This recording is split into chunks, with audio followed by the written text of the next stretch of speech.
This is the first step along your path to a gateway beyond which is discovery, your own discovery of reality, of truth, of who and what you are. Now a simple preparation. Because of the special audio techniques used, it's important that certain sounds reach your right ear and others your left ear. To be sure of this, you should be hearing my voice in your right ear at this moment. If you are not hearing my voice in your right ear, turn your headphones around now so that you are hearing my voice in your right ear. Now, as you listen to the sound of ocean surf, move your body into a more relaxed position. Release any tensions or strain points. Move into whatever position is best for you. The sound of ocean surf, of waves, a natural sound most people find pleasing and relaxing. It is a sound of natural energy, the sound of waves of energy in action. You are going to learn to use waves of your own natural energy. You will learn to focus these and direct these energy waves that even now are a natural part of you.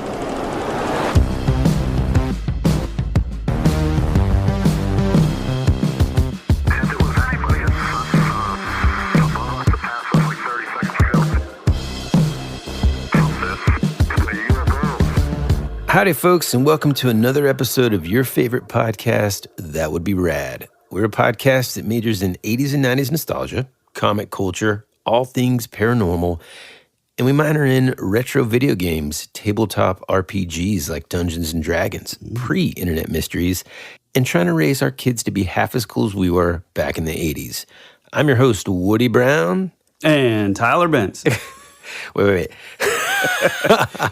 Oh, man, this is the Woody Show. I thought you were going to say, and your other host. Yeah, no, man. It's because I did it differently than I typically do. You did change most it of the time, it's just like muscle memory. And today, I was like, oh, man, I'm feeling kind of spunky. I got a fresh slice of gum. I'm just feeling, you know what I mean? I'm rested. Man, during editing, I can hear you chewing like a maniac. Just going crazy over here. Well, and I can hear you just like guzzling Red Bull. Oh, yeah. So we're even, pal.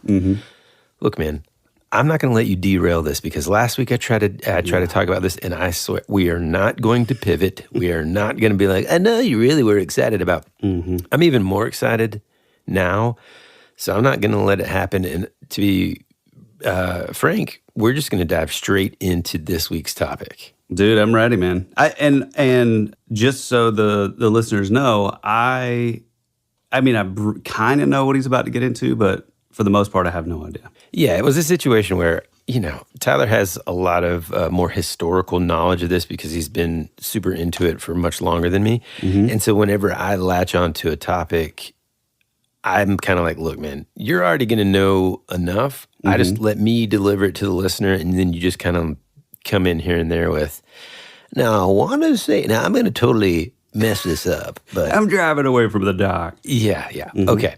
So, listener, I want you to kind of go back in time with me a little bit. We're talking about I'm sorry? Close your eyes. Close your eyes. Relax yourself. This was around 1968. Okay. It's right before this intense race between global superpowers was about to begin. Ultimately, at the finish line of this race were powers beyond anyone's wildest imagination. It all kind of started when this guy, and I say it all kind of started, and we're going to kind of keep this conversational today because I don't feel like, doing some kind of narration. Yeah. But there's this guy named Professor Victor and there's going to be plenty of mispronunciations, starting with this one. Yeah. Professor Victor Inyushin. The reason why his name is just significant in all of this is because he discovered these strange electrical discharges that were essentially bombarding undeveloped film.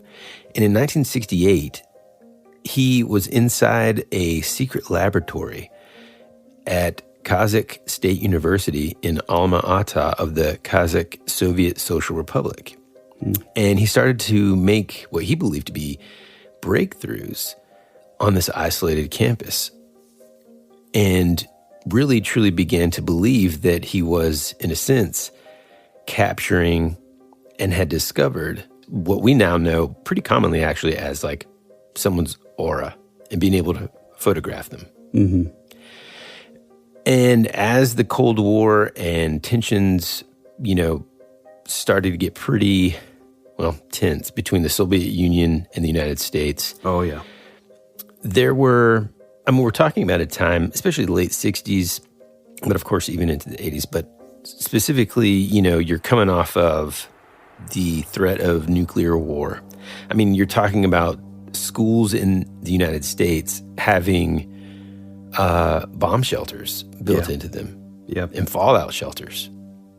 I actually, in one of my previous jobs, I was a admissions recruiter for the university that I went to, and I visited a school here in Georgia that still had the original radiation sign, and it was a designated fallout shelter for the local area. Wow. Yeah, I'll try to see if I still have a picture of it. I thought it was so cool, so I took a picture of it back then. You mean for the whole town or just the school? Yeah, for the original little small community. I mean, it's much bigger now because it's in Atlanta. Yeah. But despite, I think, what we believed as kids, growing up in the 80s, when we think of the Cold War and stuff and our time during that multi-decade sort of tension-filled Cold War, so to speak. Yeah. It was pretty common for us to think oh man, nuclear bombs and stuff, and that's what the Soviets are kind of pursuing, and that's what the U.S. are pursuing. But little did we know that there were powers far greater and far more important that were being experimented with and sought after. Rumors began to swirl, and we've kind of talked a little bit about some of the different things when we talked about the Montauk Project and how that influenced shows like Stranger Things. But rumors began to swirl about the Soviets' investment into paranormal research. And so the United States at this time, their Defense Department, began to scramble just to learn as much as they could possible. They discovered, though, that the Soviet interest in parapsychology stretching back to the 19th century had produced fascinating and certainly disturbing results. Even as they were perfecting the first atomic bomb, husband and wife scientists Semyon and Valentina Kirlian used a technique of photographing with a high-frequency electrical field that I kind of mentioned earlier, involving a specially constructed high-frequency spark generator in order to capture a bluish-green aura that surrounded certain people. They later concluded that this aura wasn't simply light. It had been a minute but detectable mass. It revealed, in other words, a potential hidden layer of reality. Now, real quick, listeners, today is one of those days when our episode, we're going to get a little deep into some parapsychology and some concepts and stuff, but to be honest with you, it's sort of almost I could draw a straight line from what one of our listeners called the Glimmerman trilogy that we did recently, where we talked about the Michigan, not Michigan, where'd you go? Montana, yeah. The Montana mystery spot. Then that got us talking about the Glimmerman phenomenon. Then that got us talking about the Predator. And then that somehow we started talking about dreams. And then ultimately this is kind of where I ended up mentally thinking about these types of things. And so it begins with sort of this discovery of the aura and, or aura, I should say, and this potential hidden layer of reality, and the discovery that Soviet scientists for a long time had already been studying this sort of quote unquote invisible world that was all around us, different energy fields. Tyler, when we talked about, I know that we've mentioned this in so many episodes it would be hard to list, but you've talked before about the different visual spectrums of light and how different animals and even insects and stuff produce these energy fields, but then also can view within these different energy fields. Yeah.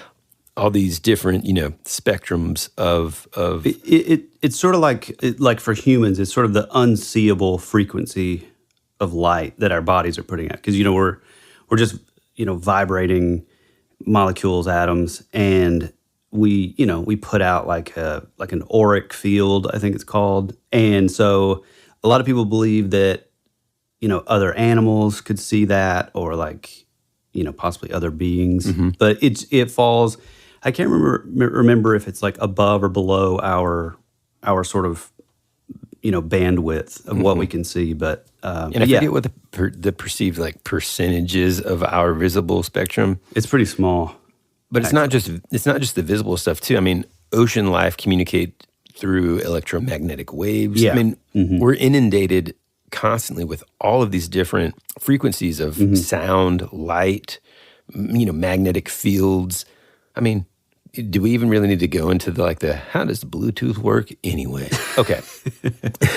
It's just magic.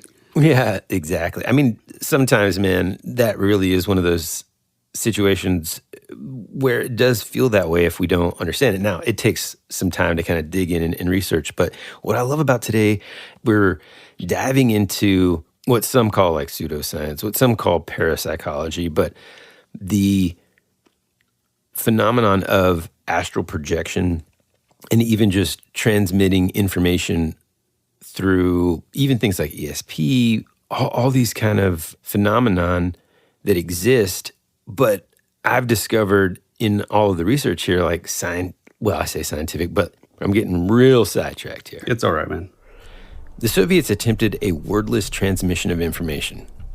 They produced legions of articles on telepathy, and they were even interested in knowledge possessed by yogis, the masters in ancient practices.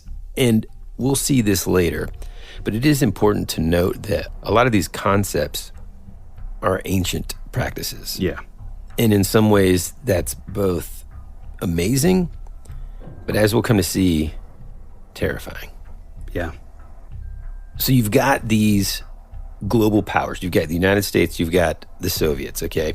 It's very easy to kind of subdivide them into two huge ones because at the time, back then, that's basically how it was. I mean, I feel as a kid growing up in the 80s, you just felt like it was red, white, and blue versus red and yellow. I mean, it's Rocky IV every day. Yeah. You know what I mean? Ruskies. Yeah, man, the Ruskies, all that stuff, which, man, I loved that movie when it came out. Yeah, me too. Here's a quote from a Defense Intelligence Agency report.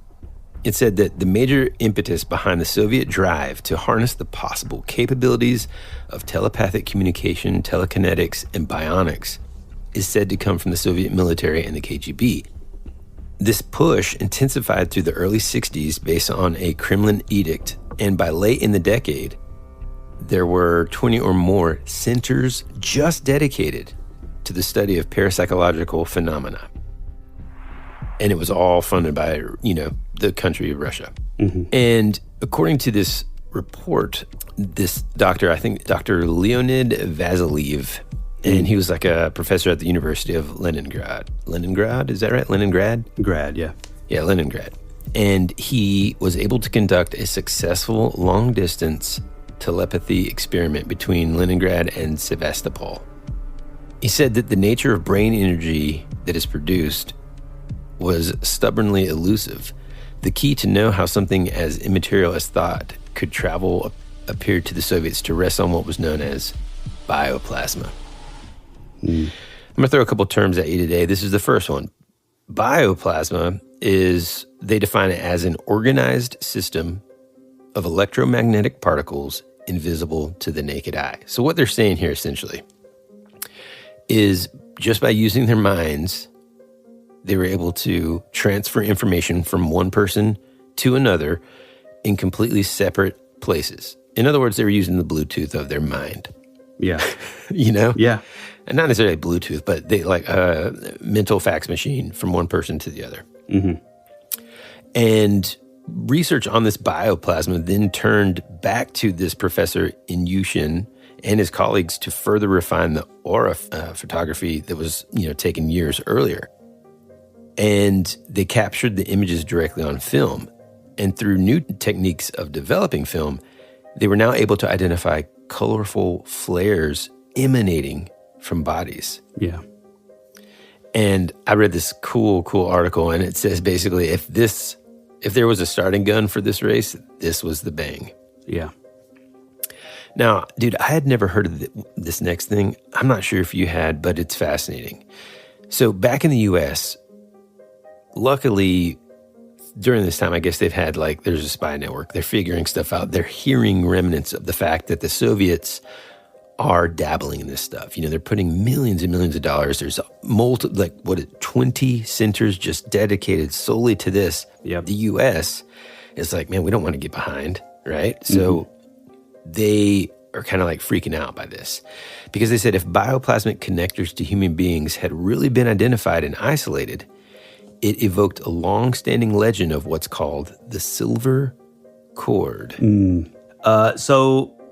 And I mean, this is kind of off memory, but the silver cord is typically used as again, it is looked at as pseudoscience, but it's, a lot of times when people would die in operating rooms and stuff like that, people would claim to see this little white or silverish sort of little line coming out of their head. And that's almost if you imagine it as a tether to the human or the physical world, and then sort of the metaphysical, or I don't know, even other dimensional, if you want to look at it that way. Yeah. Is that what you're talking about? Yeah, kind of. So the theory that I have mentioned and did mention probably this last time we talked about dreams in general,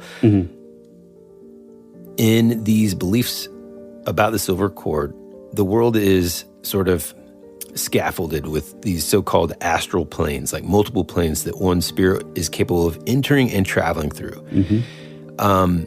And you can move across long distances, even around the world, in just a blink of an eye. It kind of supports sort of what, again, we talked about in dreams, in that sometimes you just feel like you're in a familiar enough place, but it's different enough to not be the world that you're in, sort of, and you're meeting strangers and all this. Yeah.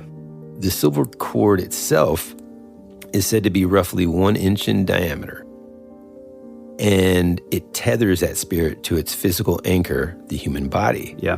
To which it's the spirit... tether, Yeah, exactly. So it basically, if you're traveling, if you're spirit... There it is. And there's probably a lot of people that are listening to this episode and they're just like, boy, howdy, man. We got into... So the last time they were talking about, manga. Now we're talking about silver cords. But that's this podcast, so welcome. Well, before you say, I mean, I think saying the word spirit, I think that could turn people off. But if you don't like that, look at it as your, sort of your astral being, the person. Yeah, they'll like that better. Well, no, I mean, whenever you dream that your consciousness, person, almost your whatever you want to call it, folks. Hey, look, if you're listening to this show, you're open-minded like we are, and if not, you've probably already turned us off. So yeah, good day to you. Yeah. All right. So basically, it's this, and thank God for it, it's this attachment to your physical presence that doesn't let you get lost, basically. It lets you come back to your body, and then now you've got all this knowledge from your journey, potentially. Which, by the way, the sort of old, I mean, I don't know if it'd be a wives' tale, but sort of the old urban legend is if your silver cord gets snipped, say while you're dreaming or lucid dreaming or astral projecting or whatever, then you can't come back. So your body's basically in a coma because your spirit is floating out in the ether and it can't get back. And I want you listeners to remember that, because we're going to kind of... Did I just ruin that, by the way? No. Okay. No, it's not ruined. It's just I'm going to be throwing a lot of stuff. And so, yes, that is a piece that we're going to kind of get into later, but put a pin in it is all I'm saying. Okay. After these messages, we'll be right back. This Friday, your favorite emotions are back on the big screen in Disney and Pixar's Inside Out 2. It's time to greet your Team Riley. It's anger. Let me at him. Fear. Safety checklist is complete. Disgust. Ew. Sadness is in the house. Oh, no. Hello, I'm anxiety. I'm one of Riley's new emotions. Disney and Pixar's Inside Out 2. There's a part 2? We're going! Rated PG. Parental guidance suggested. Only in theaters Friday. Get tickets now. Hey, it's Kaylee Cuoco for Priceline. Ready to go to your happy place for a happy price? Well, why didn't you say so? Just download the Priceline app right now and save up to 60% on hotels. So whether it's Cousin Kevin's Kazoo Concert in Kansas City, go Kevin, or Becky's Bachelorette Bash in Bermuda, you never have to miss a trip ever again. So download the Priceline app today. Your savings are waiting. Go to your happy place for a happy price. Go to your happy price, Priceline. Your brain needs support, and new Ollie Brainy Chews are a delightful way to take care of your cognitive health. Made with scientifically backed ingredients like Thai ginger, L-theanine, and caffeine, Brainy Chews support healthy brain function and help you find your focus, stay chill, or get energized. Be kind to your mind and get these nootropic chews at ollie.com. That's OLLY.com. These statements have not been evaluated by the Food and Drug Administration. This product is not intended to diagnose, treat, cure, or prevent any disease.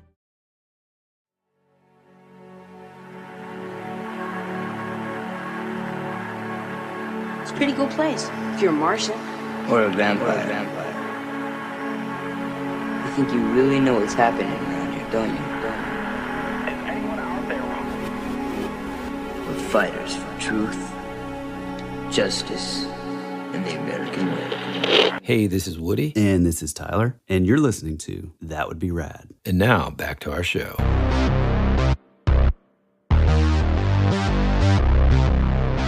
So I'm going to introduce a new character to you guys, and it's a Dr. Eugene Bernard, or Gene Bernard. He was a professor at North Carolina State University, which isn't too far from us, actually. And same time period, late 60s. So he had this van on campus, okay? And it was a Volkswagen bus.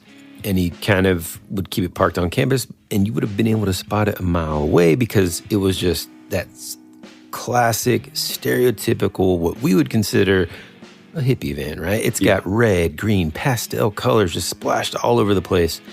And all these eye-catching decorations had been made by some of his students from the School of Design at his request. So he wasn't a professor of the School of Design, but he thought those kids were cool. And he's like, yeah, y'all decorate my, van for me, which is pretty cool. That is cool. It kind of gives you an idea of the type of character this guy was. He was a California native and graduated from the University of California in Berkeley and the University of Leeds with a teaching stint in Cambridge before landing in Raleigh as the professor of psychiatry. And he would do these really cool lectures. I mean, sometimes I wish I could have had like a professor like this. It would have been such an amazingly sort of entertaining, course to take. So he would do these lectures on drugs and the psychedelic experience, courses on hallucinogenic drugs. As you can imagine, though. Which, by the way, I totally just imagine like Bill Murray. Right. From Ghostbusters. Yeah, I mean, character. So he was kind of like a slender guy, slick back, dark hair, somewhat of an intense expression, but yes, a very sort of playful Bill Murray type character. As you can imagine, the administrators on campus weren't exactly super pleased with this wild, because now we're in the late 60s. Yeah. Vietnam's starting to wind down. We're going to be going into the 70s. People are a little sick of the psychedelic type vibe, Yeah. So one of the research interests that he had was, of course, astral projection. In his sort of determination, he determined that 1 out of 100 people have had a credible out-of-body experience. And just like Bill Murray in Ghostbusters, heck, maybe that's who they based the character off of, he actively sought out test subjects so that he might, ascertain if those who experience these phenomenon could learn to control the destination of their minds. And this is an important feature here, and obviously why the government would be interested, and if others could be taught how to project their minds. Yeah. So it's one thing if you've got one person that can do it. It's an entirely other beast if you can scale that and teach others how to do it. And it just brings to mind that scene in Ghostbusters when he's like, square. Good guess, but wrong. Clear your head, all right? Tell me what you think it is. Is it a star? It is a star. Very good. Talking to the pretty girl, and then like the goofy looking dude, and the goofy dude he guesses the card correctly, but he keeps on shocking him. Yeah, that's the best. Think hard. What is it? Circle. Close. But definitely wrong. Okay. All right. Ready? What is it? Figure 8. Incredible. That's 5 for 5. You can't see these, can you? No. You're not cheating me, are you? No, I swear, they're just coming to me. Golly, man. Which, by the way, that test is actually a real test. They would do it. And she's like, when should we meet again? She's like, 8 o'clock? He's like, I was just going to say 8 o'clock. So good. God, he is so good. Okay, one of the subjects that he tested claimed to project to another city and then described specific locations in just incredible detail. Mm-hmm. Dr. Bernard also claimed to have astrally projected himself. He actually told Fate magazine that astral projection is like lying on a sofa, getting up, and seeing your body still there. Now, for more modern and younger audience listeners, the best way to kind of think about it is I'd say portrayed similarly would be in the sort of like the Avengers movies. Yeah. When, Doctor Strange is able to study all this stuff because his physical body's sleeping, but, he kind of astrally projects and then learns all of that information in the meantime, which is pretty cool. I wish I could do that. I mean, I would imagine most of our listeners are like into this stuff enough that they know kind of, what we're talking about. What it looks like. Yeah. Yeah. So he started to get attention, and not just, negative attention, and not just local celebrity attention, sort of within the university there, but within these scientific presentations, he began to get introduced to the government and government officials, and because of that, he was actually introduced to some military secrets. Yeah. Some top secret information, including the race to catch up with the Soviets, who apparently were close to creating an army of psychic spies by harnessing this astral projection. Now, one of the things that Tyler asked me whenever I told him, hey man, I want to do this, was, oh cool, you mean like Project Stargate?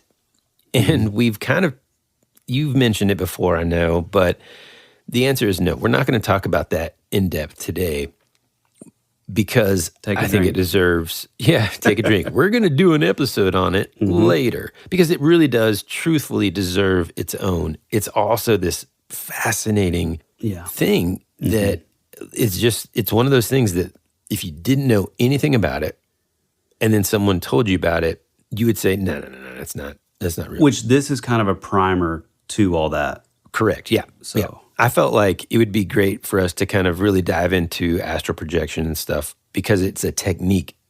It's one of the techniques that they used in Project Stargate to do, what they did. And we'll get to it on another episode. So Bernard wasn't the only private sector researcher on the case outside of government labs. At UCLA, there were these lab experiments that began to replicate the Soviet photography believed to have captured evidence of astral bodies. And that's what they thought that they were capturing when they were talking about auras. Is it auras or auras? I say auras. Yeah, but you also say shaman. Shaman. Like one of those, dude, not too long ago, you said it 4 different ways and all of them were wrong. Shaman, shaman, shaman. Okay. Well, I mean, I do know that people say like auric field. So okay, so aura. That's why I say aura, yeah. Yeah, okay. And this guy named Edward Pullman, director of the Southwest Hypnosis Research Center in Dallas, Texas. Bill Pullman's grandfather. Bill Pullman. No, but I swear we've talked about Edward Pullman before. I couldn't remember when, but anyways, he was the director of the Southwest Hypnosis Research Center in Dallas, Texas, and he started some research as well. This is an interesting quote, man. Listen to what Pullman said. He says, already, and this is in 1972, already, the Soviets are at least 25 years ahead of us in psychic research. They, the Soviets, had realized the immense military advantage of the psychic ability known as astral projection. Think about it this way, listener. If you had an army of spies that instead of putting themselves in physical danger, so to speak, they were able to sneak into top secret meetings at the Pentagon or into the White House, view any document in the world. I mean, everything. How do you stop that? Which, by the way, one of the things, and I'm not like derailing here, but one of the things that I think ties into like some stuff we've been into in the past. You know, we talked about like the Akashic record. So when you're making a movie, is no, we've talked about like the Akashic record, which is kind of like this. You know, if you missed that episode, sort of this like hard drive, if you will, of all future, past, present events. You know, every little detail, all captured within this one thing.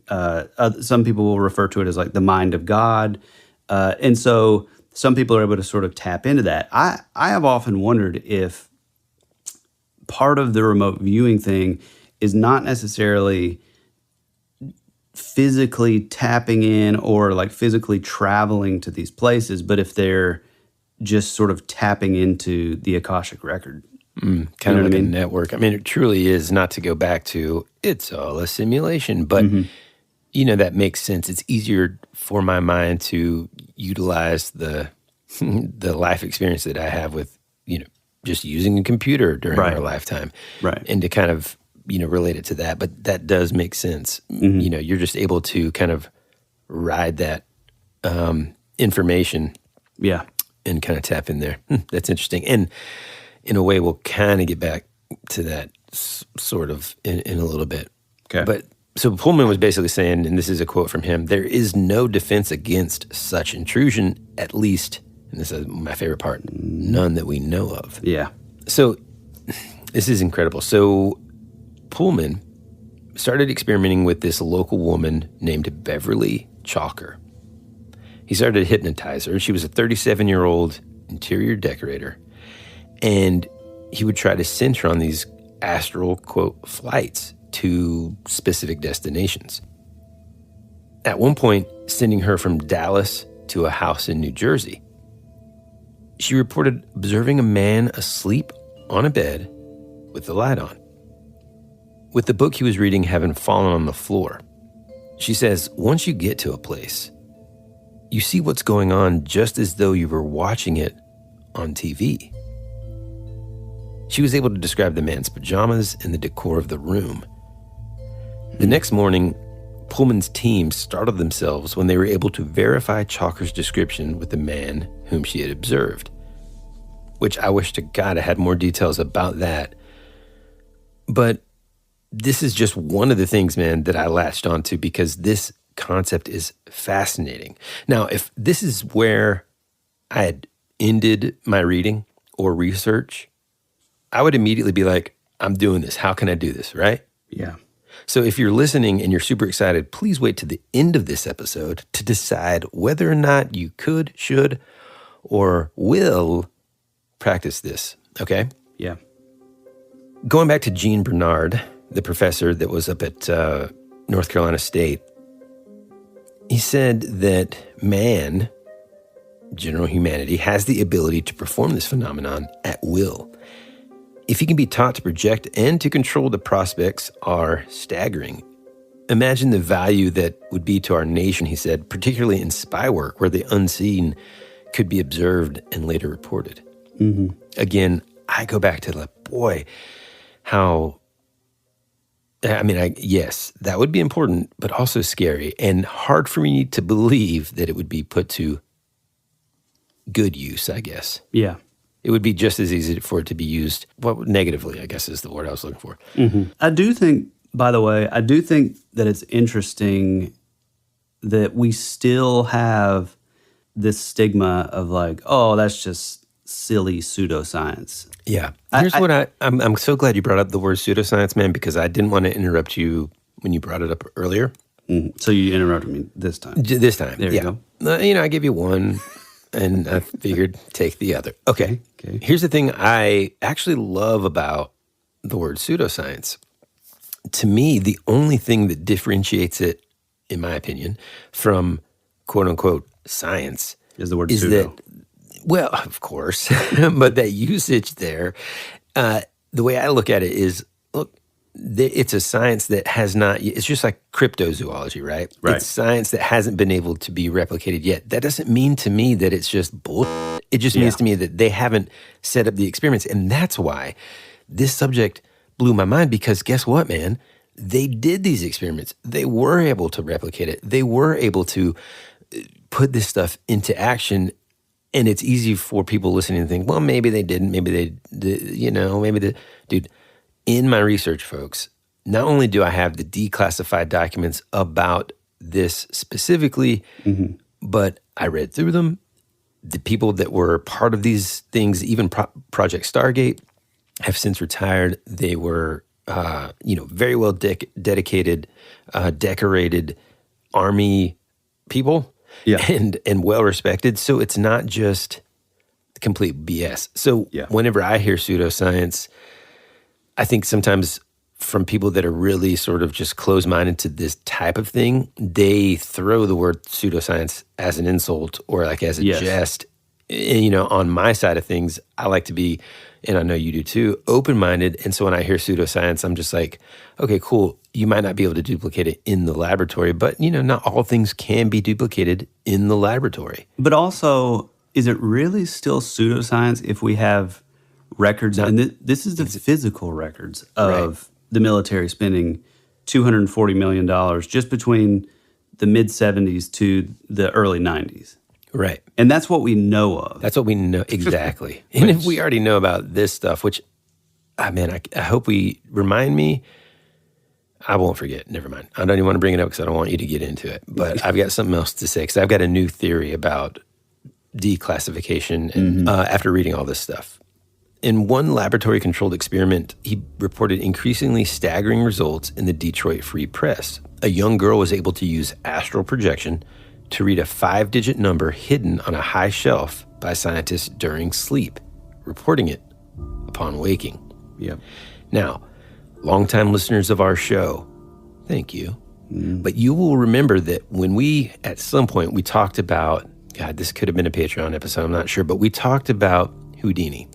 Yeah. And we talked about not only our love for the man, but the fact that he was really skeptical about people that did seances. Yep. And part of the reason for that was he always said— the spiritualist movement. Yeah, the spiritualist movement in general. He would say, look, if it works, then that person, have a password that only that person knows. When they die, what is it now? I forget how it goes, but essentially whoever's left on Earth would be able to— Well, for him specifically, he was obsessed with, him and his mom were extremely close. And when she passed away, it was like a huge blow to him. And so his whole thing was, him and his mom had an agreed, a phrase. I can't remember if it was a word or a phrase.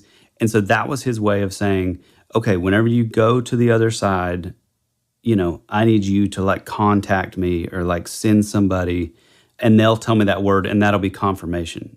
And as far as I know, he went the rest of his life, and it never happened. Never received that. Right. Which, by the way, like I said, it was such a tragic event for him. I think, and if you look into his history, which he was a fascinating dude, he would show up, and we've talked about this before. He would show up at these seances and dressed in disguises and stuff, and then knock over the table, and see people doing the table rapping and stuff, and call them out, which is kind of bad, but it also shows that he was a little jaded and sure. It hit him on a personal level. Yeah, exactly. It was painful for him to see people sort of taking advantage of others. Yeah. When in his mind it didn't work. I bet he kind of entered into it initially kind of thinking, oh man, maybe I can, communicate with my mom. Oh, he definitely did, yeah. And so again, that's not to say that isn't possible. It's just for him, it didn't work out. So I bring that up to say, now we've got this young girl. It's a lab-controlled experiment where she was able to read a 5-digit number. And we're not going to do it, Clay. is probably, he already can do it, the math in his head. He knows the probability there. I'm not going to calculate the probability of 5 random numbers, but it's a high. It's a high, I mean, it's like a low probability of being able to achieve that, right? And I don't have the data in front of me, full disclosure of how many attempts were made and all of that. But let's just say it was reported in the Detroit Free Press back when it happened. Now, that tells you another thing. This information, these studies, these experiments, this interest began to generally leak out to the public. Yeah. Obviously unsurprising because, like I said just a few minutes ago, people wanted to try this practice for themselves. The government wanted to kind of like, they needed kind of help from all sides of everything and didn't really have the luxury of time to really consider the potential collateral damage. So now I'm going to introduce a character named Robert Antosisz, and his last name's hard to pronounce. It's got too many consonants. Robert Antosisz. Okay, Antosisz. I'm not McGonagall, I recognize that name, but... And we didn't talk about him on the podcast. We talked about it on our phone call earlier today, but yeah. Which, by the way... Yeah, but you recognized, I swear, you recognized Gene... Bernard. Pullman? And Edward Pullman, man. I think Edward Pullman we've talked about, I don't know how or why, but I think you're right. And the reason I know that is because I think I've made the same joke then. Right. Oh, it's Bill Pullman's grandpa. Yeah. Before you continue on, I also need to say... We'll return after these messages.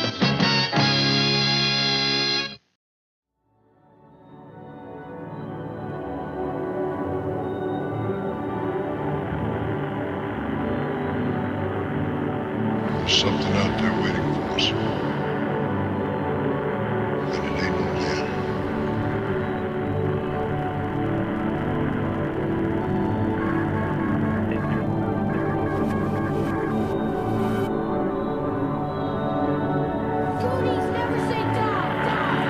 Hey, this is Bryce Johnson from the Bigfoot Collectors Club, and you're listening to Tyler and Woody on That Would Be Rad, because that is rad.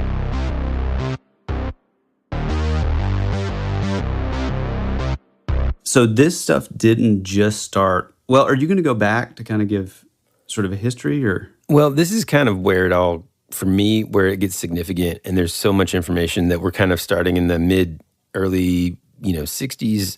Okay. America's sort of, the U.S.'s acknowledgement that, we're 25 years behind.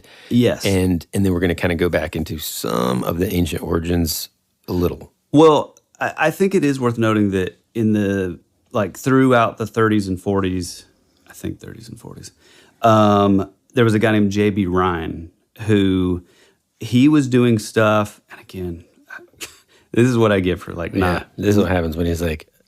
It's all kind of memory, but I know that his name's J.B. Ryan, and I think it was Duke University, but throughout the 30s and 40s, he was already doing stuff on ESP and telepathy and I think it's really cool. And the reason I remember all that is because I think this phrase is so cool. So back then they referred to this stuff as having super physical faculties. That's what, this sort of psi stuff was called. So X-Men sounding. It's super X-Men. Yeah, right? Exactly. Yeah. And if you think about it in terms of just the culmination of all of the things that we liked growing up as kids. I mean, you had Dreamscape, which basically that's kind of what they were doing. They're diving into people's, consciousness into the dream world.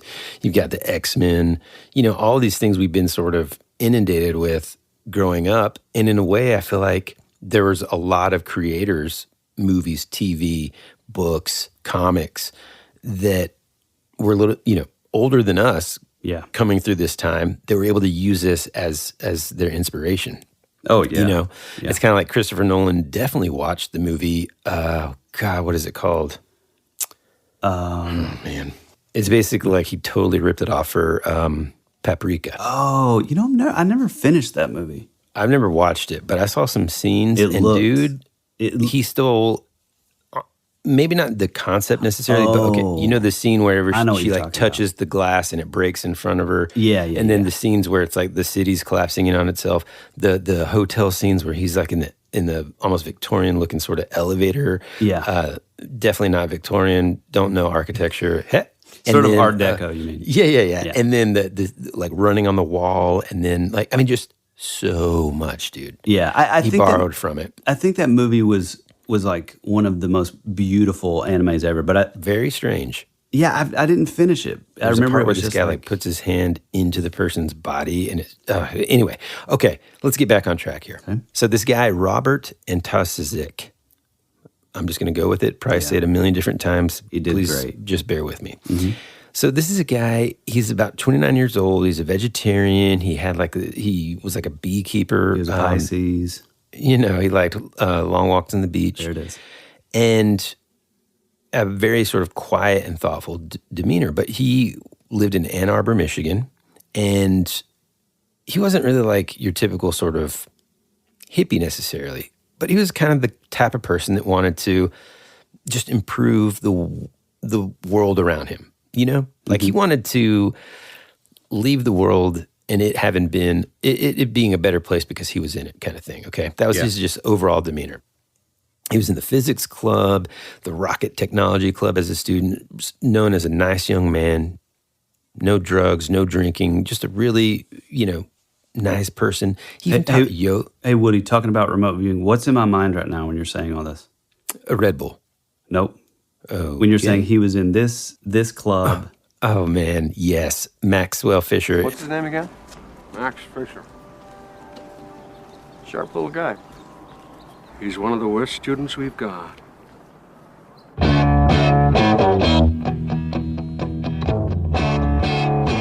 Right?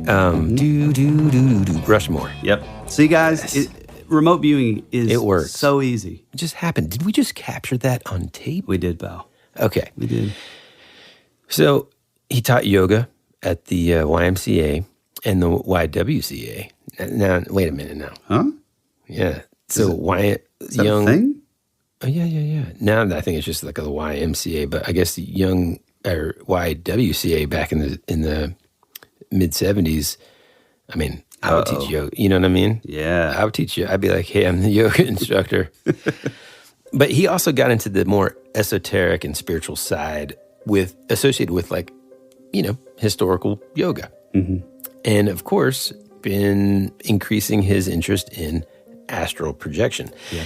By the mid-1970s, information about astral projection had spread at a growing clip. I mean, how-to books just hitting the shelves. Yeah. You go back and thumb through some of these cool magazines. We've got several on our shelves here at Midnight Radio Studios, but it's not uncommon to see in the ads sections of the how-to pamphlets and stuff for astral journeys and all this kind of stuff, right? Just like this whole stack and new crop of literature, people coming out of the woodwork with cassette tapes and all that kind of stuff. Mm-hmm. Kind of like what you heard at the top of the show. Yeah. Which, by the way, we haven't even mentioned it yet, but that is the actual declassified audio for what they called the Gateway Experience. And it was the C.I.A.'s course that they gave to, folks in the Army and CIA agents. Yeah. You had people offering lectures in ballrooms at Holiday Inns on the technique. You had people just all around the U.S. kind of cashing in a way about this technique.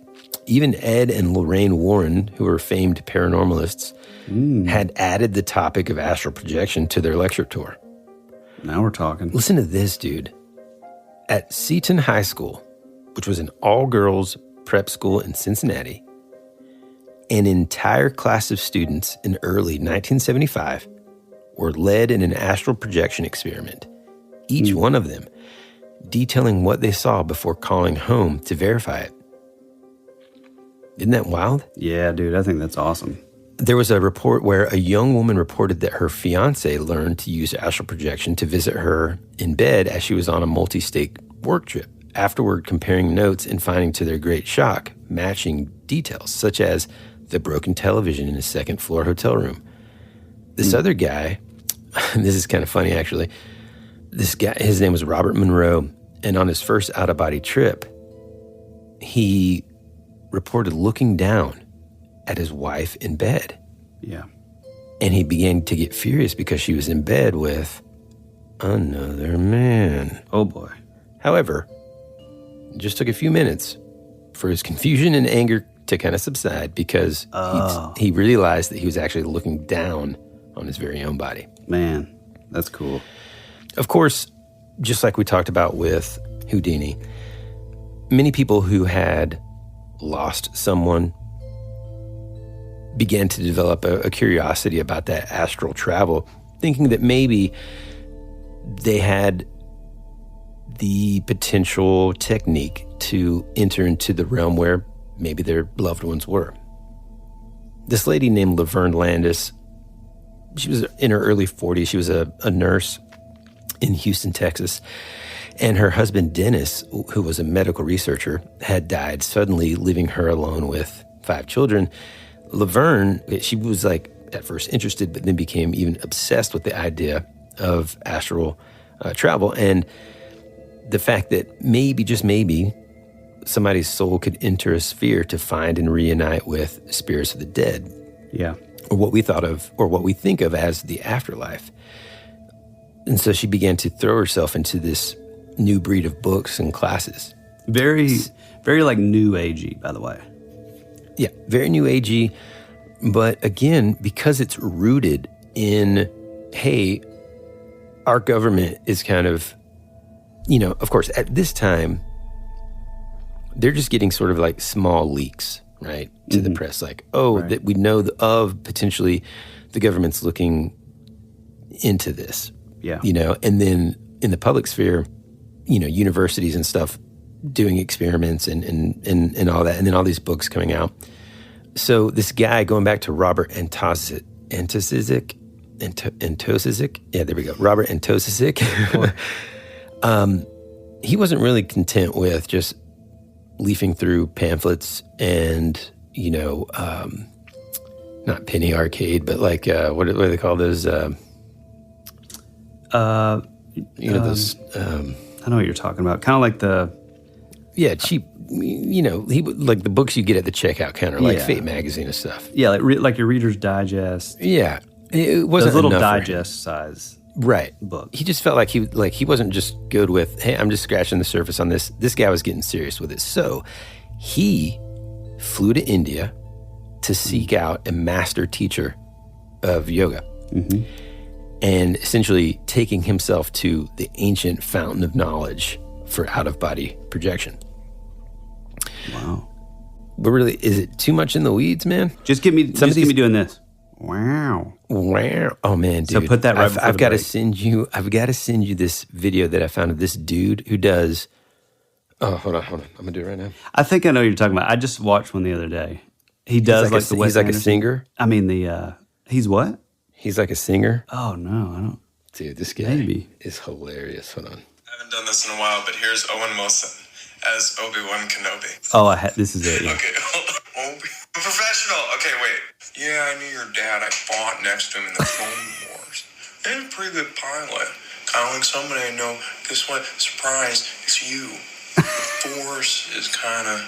Alright, so it kind of like binds a galaxy together. You know what I mean? I don't really know what I mean, but it's present and it's there. And that's exciting. What's going on, Darth? You got a goofy mask. You sound weird. Man. Hey, Luke, I don't mean to interrupt, but just reach out with the Force. I haven't done this in a while. Oh, that's so good, dude. Yeah, that's the one I watched. Do you remember that time you were like, wow, and I was like, what are you talking about? I didn't even know that was a thing. Oh, yeah. Anyway. Mm-hmm. Okay. At this point, let's fast forward to the American intelligence community is ready. They're ready for some real-life trials. C.I.A., by one account, invested over $25 million in the Stanford Research Institute, or SRI. SRI, yeah. Which recruited... Which, by the way, I'm sorry, I don't mean to interrupt, but there was actually a book that came out before that was actually written about sort of psi phenomenon and like this research in Russia or the Soviet Union. Mm-hmm. And that's what...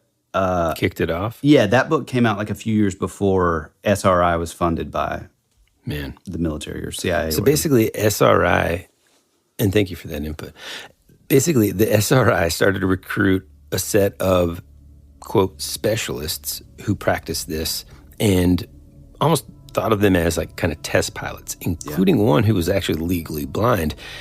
The CIA brought in a guy named Pat Price. Yep, know him. He was a 54-year-old former police commissioner who was said by a fellow experimenter, having trouble talking today, man. Yeah, a little bit. It was said by a fellow experimenter to be one of our most gifted practitioners. Yeah.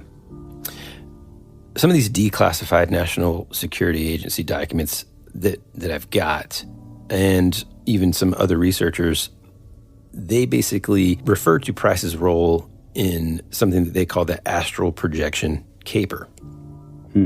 Now, to kind of give the listener, I'm looking at a picture of Pat Price right now. He kind of like makes everybody's dad and grandfather into one, and then like make him about, 54, right?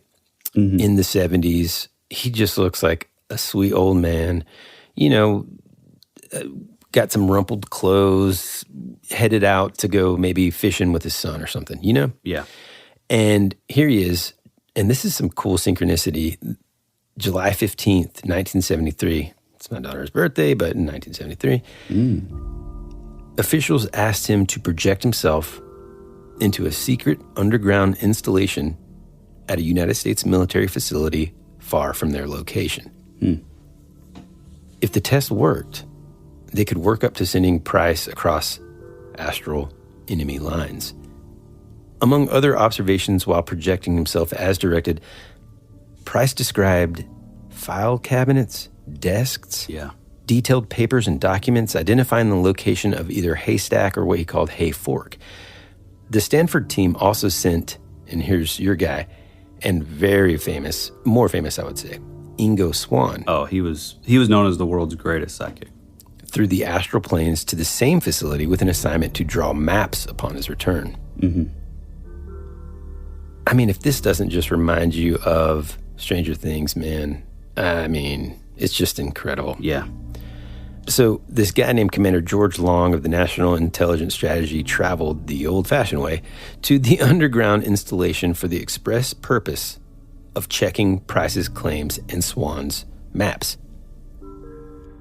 He was welcomed when he got there by a guide who said, "Hey, welcome, this is our haystack facility."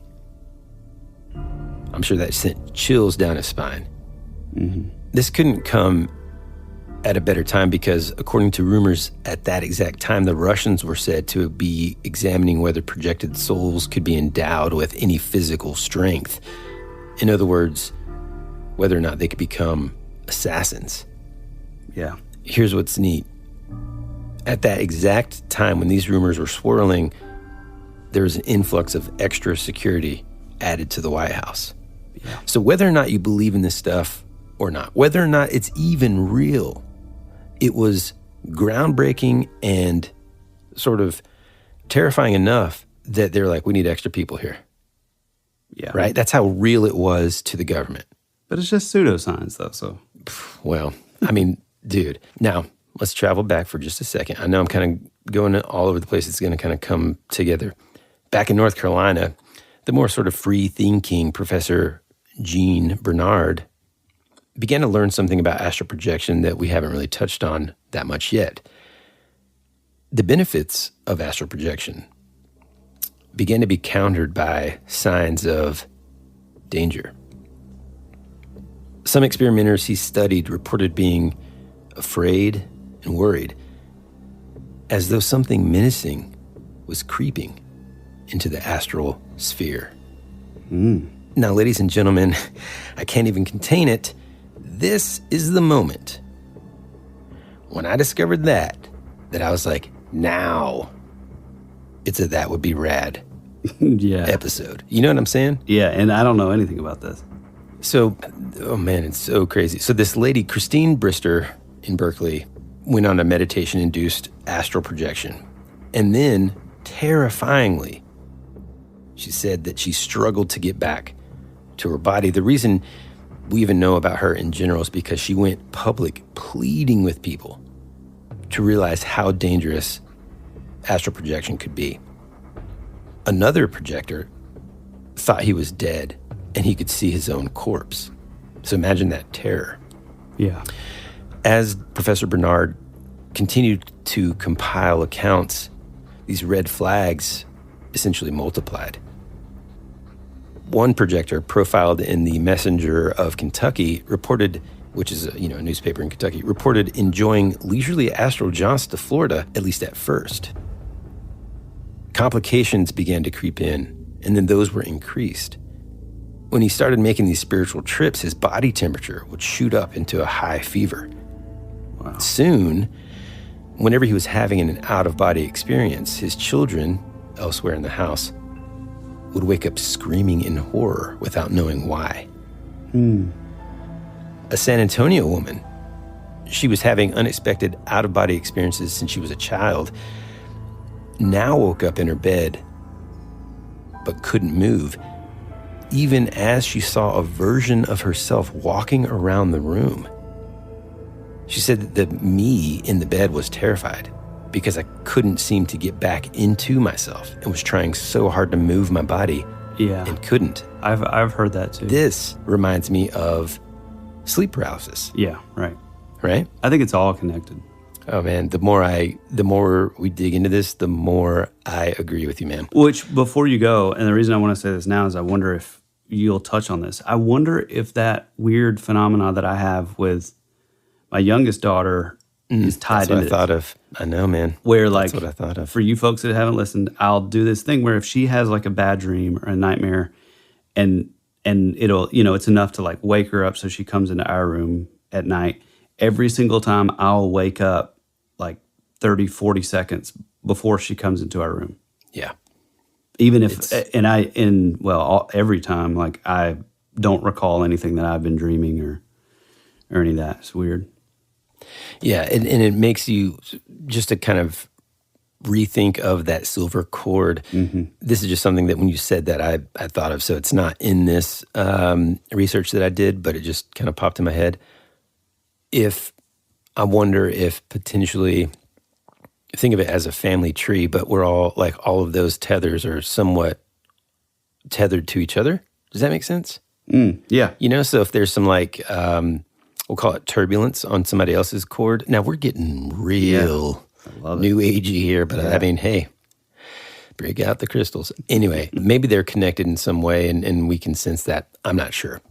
It's a cool thought. So yeah.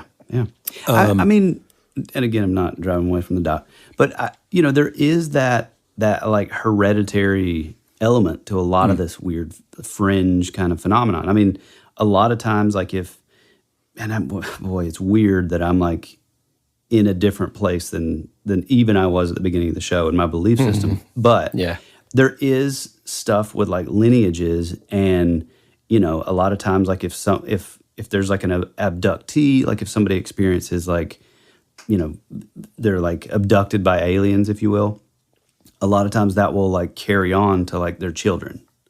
And so whatever that is, I'm not saying it is or isn't real aliens or what. I wonder if that is tied to this, like the silver thread thing being, sort of connecting us all.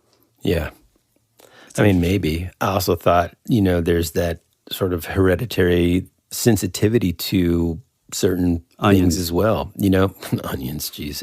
No, I mean, like, you hear about, we joke with one of our neighbor friends that she has The Shining because she can kind of sense when things have happened.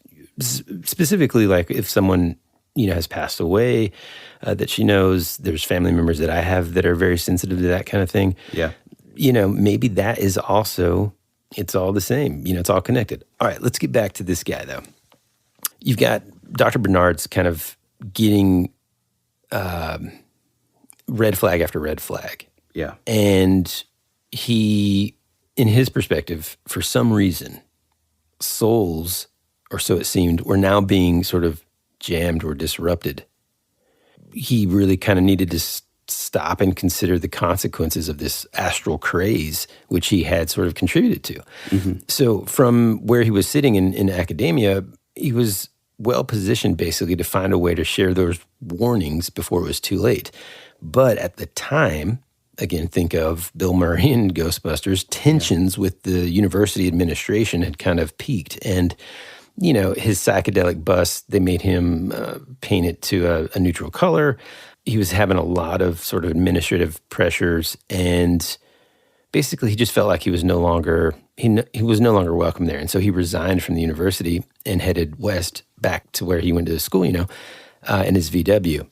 Yeah. So that he could sort of help people and warn them. Which, by the way, one of the things that does suck about this stuff is like any of the folks that, I mean, I'm sure other folks too, but like anybody that was, previously in the military or, that were put into these programs, their careers were pretty much ruined after they were like a part of this sort of phenomenon. That, it goes back to Woody's like sort of the pseudoscience thing where they're like, oh, this is a joke, even though, we spent $240 million on it.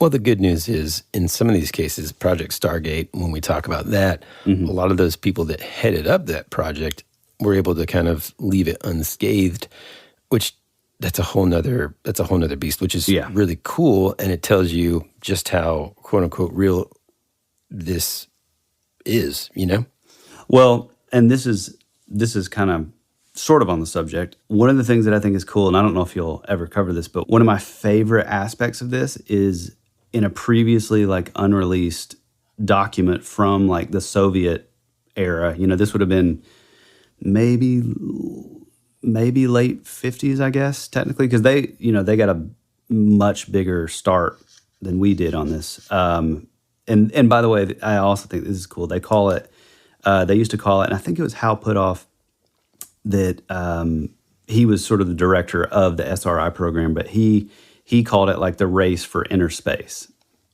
which, I like that.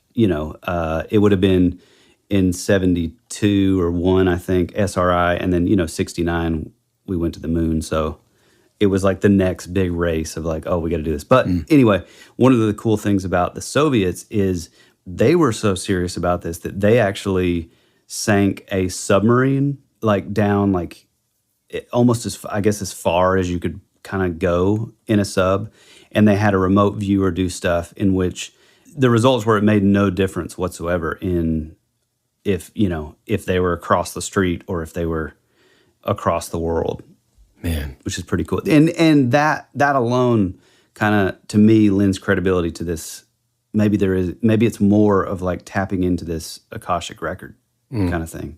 Man, it's just After these messages, we'll be right back.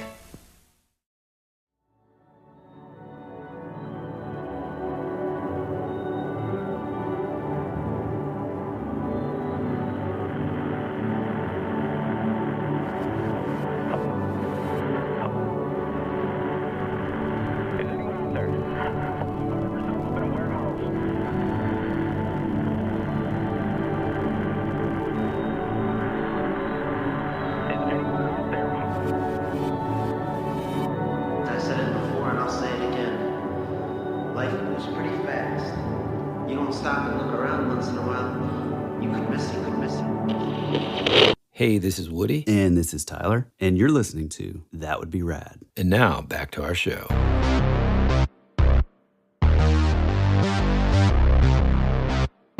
It's hard because I know there's a lot of eye rolling that is potentially going on out there when we talk about this kind of stuff. Yeah. And I get it, but it's, I don't know. Okay. Let's remember the beekeeper from Ann Arbor, Robert Antozizik. Dang it. Antozizik. There we go. Robert Antozizik, okay? Beekeeper, vegetarian, peaceful dude. He had been cautioned to be careful about this power in India, studying with this master yogi. By the way, the same class of spiritual leaders who had been analyzed and studied by the KGB. However, an even more powerful force began to beckon him. Now, this is when it gets even more rad, folks. Buckle up. Yeah. He started having dreams about a woman, an exotic, beautiful woman with a captivating voice calling to him from across the cosmos. Now, for a single dude in his 20s, the idea, the promise of this transcendent love interest must have just been like, ooh, I mean, pretty awesome. Yeah, I mean, obsessive, right? Yeah. So with his ongoing training in projecting his soul out of his body, he was, in his mind, ready to go as deep into the astral sphere to find her as necessary. On June 1st, 1975, he told his roommate, a guy named Neil, that he didn't want him to disturb him at all. He needed unbroken concentration so that he could enter the astral planes and find this mysterious woman with whom he wanted to make contact. He went inside his bedroom and he locked the door. In his room, Antazizic stretched out on his back. He formed his hands into soft fists and meditated in order to loosen the bonds that usually hold the soul and body tightly together. So cool.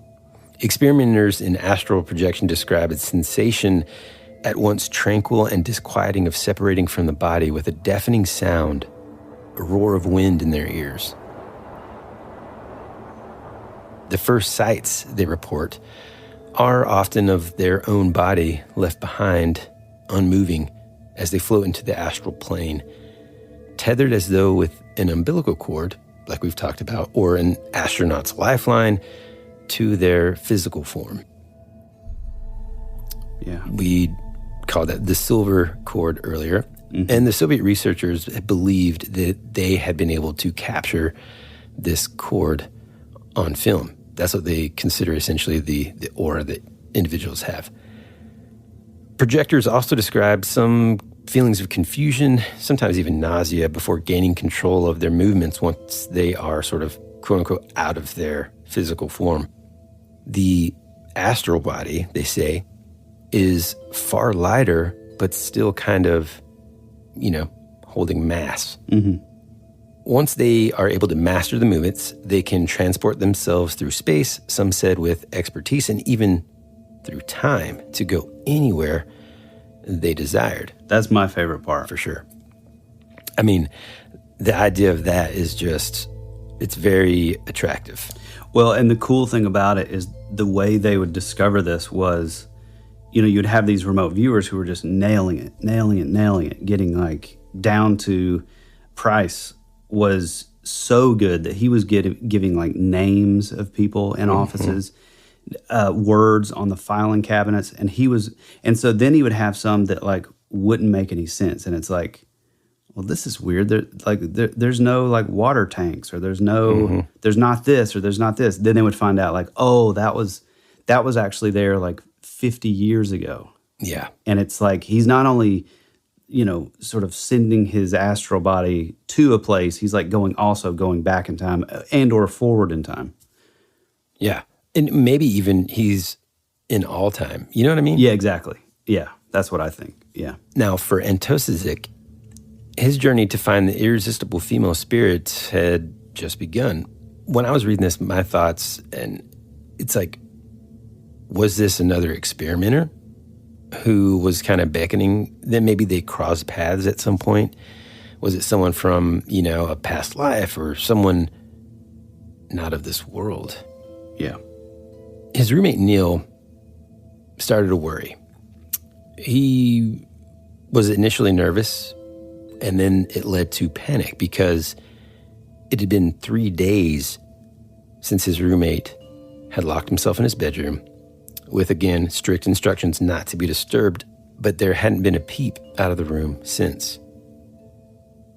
Now, before we go into this next bit, I was curious, even in terms of meditation, how long has it been documented that someone could be in a meditative state, like a monk, we'll say, without needing food and water? What I could find quickly this morning, whenever I just sort of thought of it, it popped in my head while I was on my morning walk with my headlamp. I just found something quickly, and it was something like a monk reported 70 days or something like that, which is kind of crazy. So anyway, it's been 3 days, not a peep out of this room. Neil is very nervous. He's like, what the heck, man? I don't want to go in there. I don't want to make him angry, but just think about how that would make you feel. Yeah. Yep. Finally, Neil busted the door down, only to find that Antazizic was dead. Ooh. He laid on his back, his thumbs between his index and middle fingers, he looked frozen, as if the warmth of his soul had been torn from his body, and he was now a cold shell. But he was smiling. Police swarmed the house. They were baffled. Pathologists at the nearby University of Michigan hospital were also stumped. And Tazazik, this vegetarian, had been in peak health. He treated his body like a temple. His circulatory and respiratory systems, heart, liver, all of it. Perfect.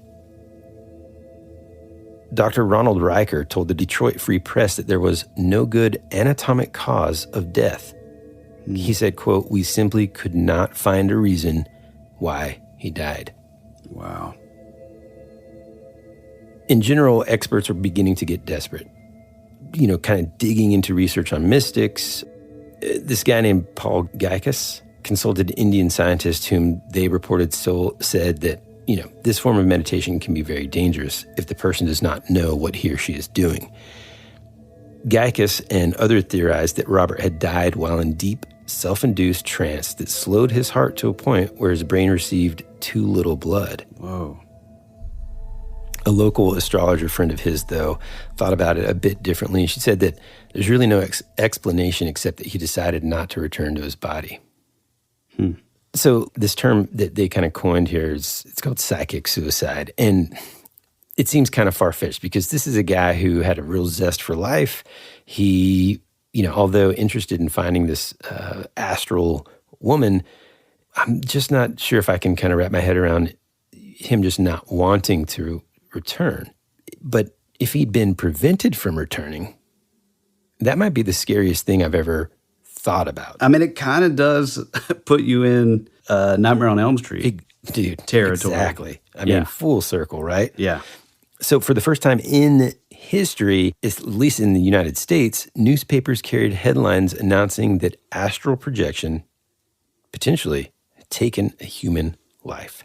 All these astral cassette tapes from Beverly Hills-based researchers released shortly before this guy's death trumpeted, life-changing experiences for $11, promising to work for people who have tried and failed to use other astral projection methods.